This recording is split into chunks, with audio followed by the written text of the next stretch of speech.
At 6:47 this morning, Eastern Time, inside a secure briefing room at the Eisenhower Executive Office Building, something happened that has never occurred in the 77-year history of the North American power grid.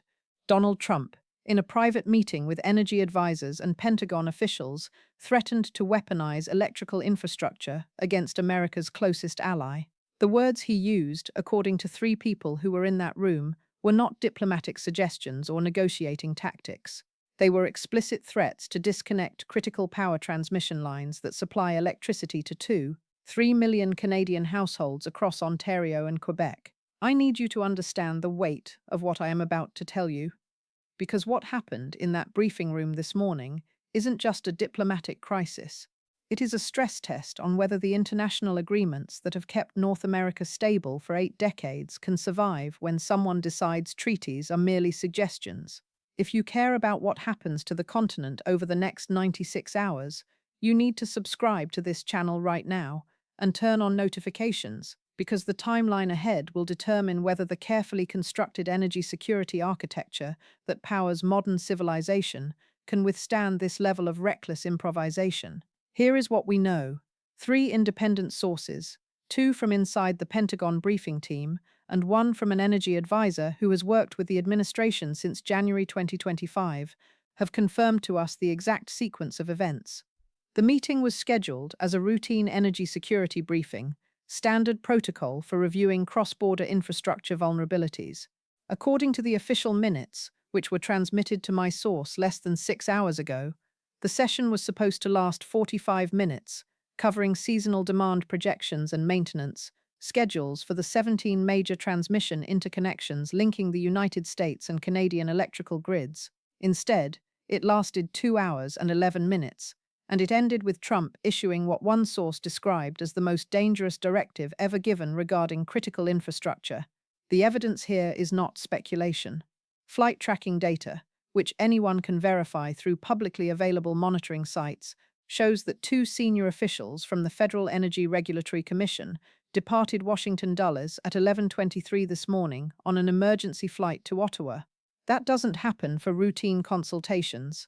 According to technical logs from the North American Electric Reliability Corporation, which oversees grid stability across the continent, system operators in both countries moved to elevated alert status at 9:14 9:14th, exactly 147 minutes after Trump's briefing began. The timestamps matter enormously because they reveal a coordinated emergency response to something that happened in that room. Based on 17 years of covering energy policy and infrastructure security, my assessment is that we are witnessing the most dangerous weaponization of critical infrastructure in modern diplomatic history. Former Deputy Energy Secretary David Turk, who served under 3 administrations, told reporters within hours that threatening power grid disruption crosses every established norm of alliance management. He used the word unprecedented 4 times in a 3-minute statement.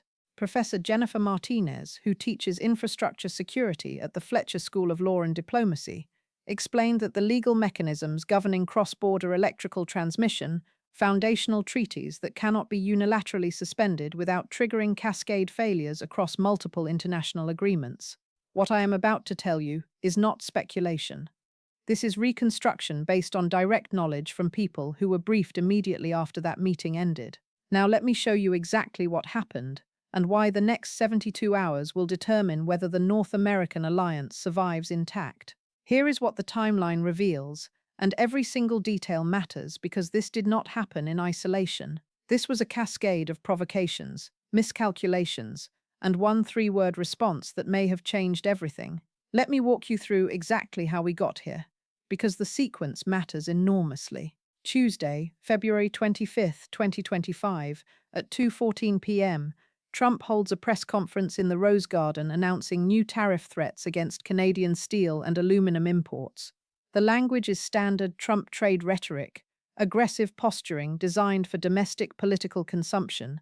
Canadian officials respond through diplomatic channels with measured statements about negotiation and partnership. Nothing unusual. Standard protocol for managing Trump's negotiating style. Wednesday, February 26th, the situation escalates. At 7:33 a.m., Trump posts on Truth Social claiming that Canada is stealing American electricity, an objectively false statement, given that the United States is a net importer of Canadian hydroelectric power. The post contains specific accusations that Ontario is manipulating transmission pricing, a technical claim that energy analysts immediately debunked. But here is what most people do not know. That Truth Social post was not random morning venting. According to two sources familiar with White House scheduling, Trump had received a briefing paper the previous evening prepared by a junior policy advisor with no energy expertise, filled with cherry-picked data about cross-border power flows. Thursday, February 27th. This is where the story takes a turn nobody saw coming. At 4:51 a.m., Mark Carney, who just became Canada's Prime Minister 3 weeks ago after a stunning electoral victory, responds to Trump's accusations during a live CBC radio interview. The host asks him about Trump's threats to Canadian energy imports. Carney's response, according to the official transcript which my source provided, was exactly 3 words followed by 11 seconds of silence. Those 3 words were not diplomatic language. They were not the measured response of a traditional politician trying to de-escalate. The 3 words were, "Bring it on." Now, before we get to what happened next, I need to tell you who Mark Carney actually is, because this is not some random politician looking for attention. This is the former governor of the Bank of Canada, the former governor of the Bank of England, a man who managed the British financial system through Brexit and guided Canada through the 2008 financial crisis. Carney spent his entire career as the most cautious, measured, diplomatic central banker in the Western world. He is famous for never saying anything remotely confrontational. His nickname in financial circles is the Professor, because of his analytical, emotionless approach to crisis management. So when Mark Carney says "bring it on" to the President of the United States, people who know him understand that this is not bravado, this is strategic calculation. Here is what concerns me most about Carney's response, and what the White House completely failed to understand.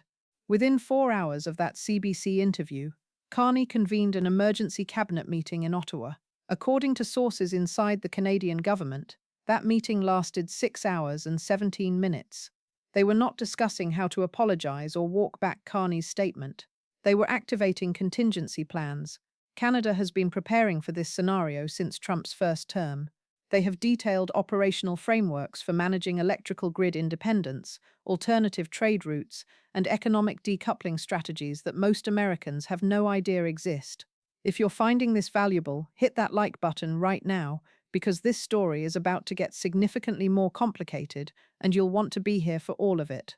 Every like tells the algorithm, this story matters and helps push this content to more people who deserve to know what's actually happening before mainstream media buries it under celebrity gossip. Friday, February 28th, at 6:47 a.m., Trump walks into that energy security briefing I mentioned at the beginning. According to the 3 sources who confirmed the details, Trump was visibly angry about Carney's response. He opened the meeting by demanding options for punishing Canada economically. The energy advisors attempted to explain the technical realities of grid interdependence, the fact that 17 major transmission lines connect the 2 countries in both directions, that millions of American households in northern states depend on Canadian hydroelectric power, especially during peak demand periods. Trump, according to one source who was in the room, dismissed the technical explanations and asked a direct question: can we cut off their power? The room went silent. One Pentagon official attempted to explain that such an action would violate the International Joint Commission Treaty of 1909, the Emergency Management Assistance Compact, and potentially trigger NATO consultation requirements since energy security falls under collective defense provisions. Trump's response, and I am quoting directly from my source, "I don't care about treaties from 1909. I want options to turn off their electricity within 72 hours. What happened next should terrify anyone who understands how critical infrastructure actually works. Trump directed the Federal Energy Regulatory Commission to prepare emergency orders suspending cross-border transmission agreements. He instructed Pentagon officials to assess military protection requirements for transmission facilities if Canada attempted to maintain power flows through what he called unauthorized connections. The language he used suggested he was contemplating treating Canadian efforts to maintain contracted power deliveries as some form of hostile action requiring military response. Subscribe now if you want to follow where this crisis leads, because the implications are staggering and mainstream media will be 3 hours behind everything I am showing you. The technical teams, the actual engineers and grid operators who keep the lights on across North America, immediately understood what Trump was proposing would cause catastrophic failures affecting both countries. Here is the detail that makes everything I just explained even more significant. At 11:09 a.m. Friday morning, the North American Electric Reliability Corporation issued what is called a Level 2 Situational Awareness Alert. That classification is reserved for threats to grid stability that could affect more than 10 million people. The alert did not specify the threat source, but the timing was not coincidental.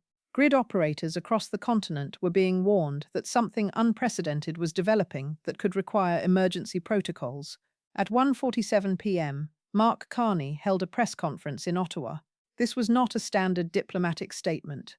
This was a comprehensive presentation with technical advisors, energy executives, and legal experts flanking him at the podium. Carney spoke for 23 minutes without notes, laying out in precise detail the legal framework governing North American energy cooperation, the economic consequences for both nations if that framework collapsed, and Canada's prepared response to any attempt to weaponize infrastructure. Then came the moment that has now been viewed 47 million times across social media platforms. A reporter asked Carney if he was concerned about Trump's threats. Carney looked directly into the camera and repeated those same 3 words, "Bring it on." But this time he did not stop there. He continued, and I want you to hear this exact quote because it represents a seismic shift in how America's closest ally views this administration. Carney said, "Canada built the modern hydroelectric system that powers the northeastern United States. We did it as partners, we maintained it as allies. If the United States government believes it can unilaterally tear up 8 decades of cooperation, they will discover that Canada is not some dependent territory waiting for instructions. We are a sovereign nation with options, with allies, and with the capacity to remind Washington that partnership is a two-way relationship." The video of that statement went viral within 90 minutes. But here is what you are not seeing in the viral clips. What I obtained from sources who were monitoring international reaction. Within 6 hours of Carney's press conference, 12 allied nations contacted Canadian officials offering support. The European Union's Energy Commissioner issued a statement calling any weaponization of critical infrastructure a violation of international norms. Mexico's president announced an emergency meeting of North American leaders, conspicuously not including the United States in the initial invitation. And it gets worse. At 6:31 p.m. Friday evening, technical analysts at the International Energy Agency in Paris released an assessment that had been prepared on emergency timeline. The analysis, which is now public record, concluded that any disruption to North American grid integration would trigger energy price spikes globally, potentially destabilizing markets already strained by European supply constraints. The report specifically stated that unilateral action by any party would be viewed as hostile economic warfare, with consequences extending far beyond bilateral relations. Make sure you're subscribed with notifications turned on, because this story is far from finished. When the emergency orders are issued, when the legal challenges begin, when any technical actions are taken, you will see detailed analysis here immediately, before the spin machine has time to bury the truth under talking points. Now here is where this gets really dangerous, and I need you to pay close attention, because what I am about to explain reveals why the next 72 to 96 hours are absolutely critical. Trump's directive to prepare emergency orders, suspending cross-border transmission agreements, faces massive legal obstacles. But those obstacles may not matter if he decides to act first and litigate later. According to constitutional law experts, the president has broad emergency powers over infrastructure deemed critical to national security, but those powers have never been tested in this context against treaty obligations with allied nations. Professor Sarah Mitchell, who teaches administrative law at Yale and has written extensively on emergency executive authority, explained in an interview this afternoon that if Trump actually issues these orders, Canada would have multiple legal avenues for response. But the immediate question is whether court challenges could stop implementation before physical disruptions occur. She pointed out that the Federal Power Act gives FERG substantial authority over interstate and international transmission, but that authority was designed for technical regulation, not diplomatic weaponization. Here's what concerns me most, that nobody in mainstream media is willing to say out loud. Trump is not thinking about legal frameworks or international consequences. He is thinking about domestic political theater. According to sources familiar with his decision-making, he views this as a dominance display, a way to show strength against a foreign leader who challenged him publicly. The technical realities, the economic consequences, the alliance implications, none of that factors into his calculation, because he fundamentally does not believe other countries will actually retaliate in ways that hurt American interests. But wait, there is something even worse I have not told you yet. Late Friday night, after Carney's press conference but before the international reaction fully developed, Trump held a conference call with Republican congressional leadership. According to two sources briefed on that call, Trump told them to prepare for potential Canadian retaliation and to have messaging ready, blaming Canada for any resulting energy disruptions. He specifically mentioned the possibility of rolling blackouts in northern border states and told congressional leaders to position that as Canadian aggression rather than consequences of his own actions. If you're still watching and you're not subscribed, what are you waiting for? This channel brings you analysis you cannot get anywhere else, and the next development is coming. Hit that like button if you understand why this matters beyond the immediate crisis, because the algorithm determines whether this analysis reaches people who desperately need to see it before making uninformed judgments based on partisan talking points. The international implications reach far beyond the immediate US-Canada relationship. According to diplomatic analysts, NATO allies are watching this crisis with growing alarm because it demonstrates that the United States under Trump is willing to weaponize interdependence against partners, not just adversaries. If America will threaten Canada's power grid over a trade dispute and wounded pride, what does that signal to European allies about energy cooperation, to Asian partners about supply chain integration, to any nation that has built critical infrastructure relationships assuming American reliability? Former US Ambassador to Canada Bruce Heyman, who served during the Obama administration, told reporters that this represents the most serious crisis in bilateral relations since the War of 1812. He emphasized that the relationship between the United States and Canada is not just governmental, but deeply integrated at commercial, infrastructural, and personal levels, with families, businesses, and communities straddling the border in ways that make hostile actions mutually destructive. Heyman used the phrase civilizational suicide to describe what Trump is contemplating. Within the next 48 hours, 3 critical developments will determine whether this escalates into actual infrastructure disruption or gets walked back through diplomatic channels. First, FERC must respond to Trump's directive with either compliance, refusal, or delay tactics that buy time for legal and political intervention. Second, congressional leaders must decide whether to publicly support Trump's position or break with the White House to preserve alliance relationships and protect constituent interests in border states. Third, international pressure, particularly from European allies and possibly from China, which has its own interests in North American stability, will either reinforce or undermine Trump's isolation. Let me bring this together and show you exactly where we stand right now, because we are running out of time and the clock is ticking faster than most people realize. What started as Trump's typical bluster about trade has escalated into a genuine crisis threatening the foundational infrastructure of modern North American civilization. Mark Carney's 3-word response was not reckless provocation. It was calculated strategy, forcing a confrontation that Canada has been preparing for, while the United States has not. There are 4 scenarios now on the table, and I have assigned probability to each based on the current trajectory. Scenario 1. Trump backs down quietly.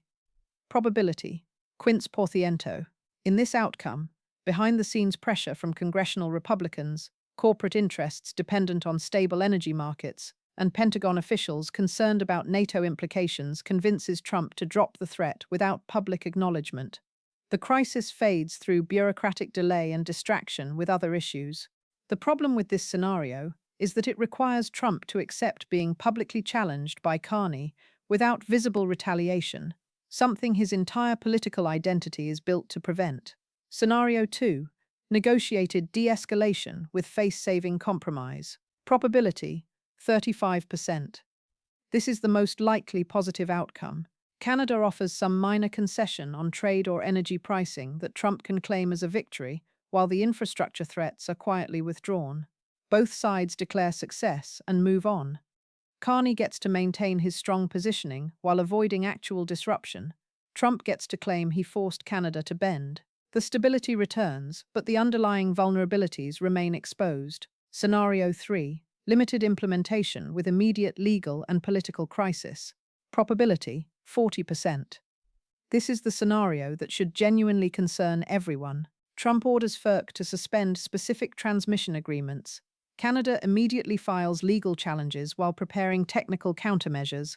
Border state Republicans revolt as their constituents face power disruption threats, and the crisis becomes a full-scale political conflagration lasting weeks with uncertain outcome. The damage to alliance relationships would be severe and lasting even if the immediate crisis eventually resolves. Scenario 4. Full implementation leading to infrastructure retaliation and economic warfare. Probability 10%. This is the nightmare scenario that cannot be completely dismissed, given Trump's demonstrated willingness to ignore expert advice and escalate conflicts past rational breaking points. Actual power disruptions occur. Canada retaliates by restricting other critical exports, including natural gas and refined petroleum products. Energy prices spike across both nations, and the North American alliance enters a genuinely hostile phase requiring years to repair. The economic consequences would be catastrophic, and the geopolitical implications would permanently weaken both nations.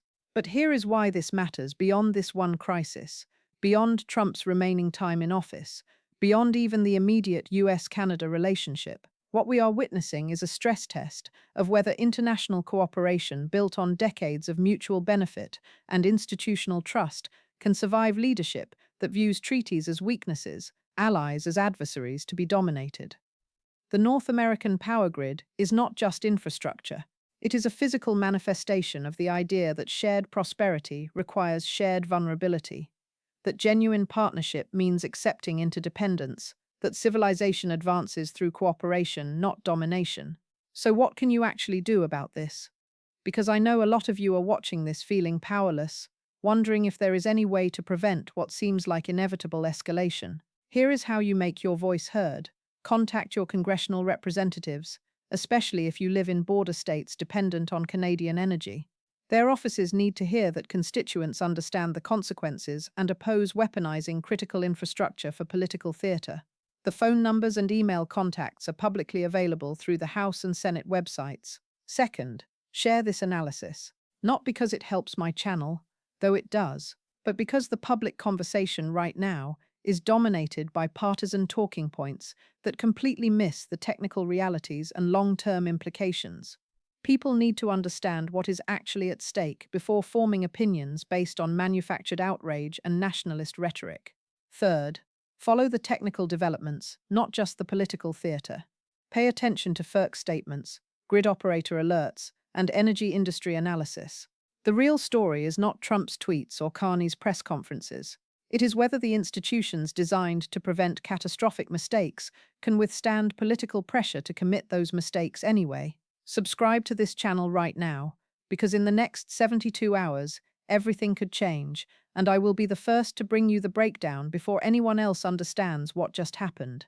The legal challenges, the congressional response, the international pressure, the technical implementations or failures, all of it will be covered here with the depth and analysis you deserve. The stakes have never been higher, the consequences have never been clearer, and the outcome has never been more uncertain. Trump threatened to weaponize the electrical grid against America's closest ally.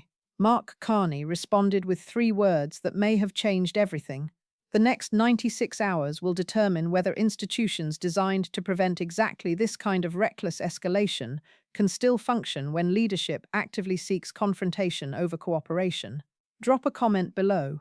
Do you think Trump actually follows through? Or is this another bluff that gets quietly abandoned? Which scenario do you think is most likely? I read every comment, and your analysis helps inform how I cover the developments that are coming.